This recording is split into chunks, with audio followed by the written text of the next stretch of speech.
bandhig ballaaran oo ku saabsan horumarinta hidaha iyo dhaqanka Soomaaliya ayaa maanta lagu qabtay magaalada Muqdisho waxaana soo qaban qaabisay xarunta dhaqanka nabadda iyo horumarinta bulshada Soomaaliyeed. Bandhigan ayaa waxaa ka soo qayb galay dhalinyaro aad ugu labisan dharka hidaha iyo dhaqanka iyadoona ay soo bandhigeen heeso ka sheekeynaya hidaha iyo dhaqanka waxayna ku muujiyeen in ay ku qanacsan yihiin inay muujiyaan astaanta qaranka Soomaaliya uu leeyahay. waxayna mahad ballaaran u jeediyeen hay'adda barnaamijkan isku soo dabarid isla markaana isku xilqaantay inay qabato xarunta dhaqanka nabadda iyo bulshada oo markii la soo gaabiyo loo yaqaano CCBCD. waa kuwana qaar ka mid ah macallimiintii ee halkaasi sharaxaad ka bixinaya hidaha iyo dhaqanka Soomaaliya iyo waxyaabaha uu yahay.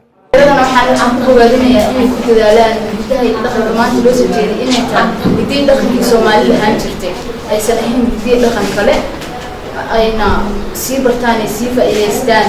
maanta waxaana loo qabtay insha Allah maalin kalena hay'adda waxaan ku codsanaynaa inay u qabtaan aragti kale ama fikrad kale ay ugu talagalaan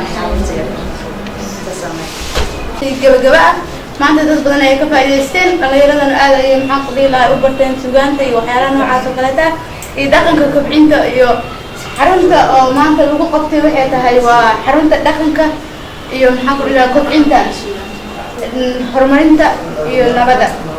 waxaa kaleeto Ibrahim Cabdi Cismaan CCBCD magaalada Muqdisho.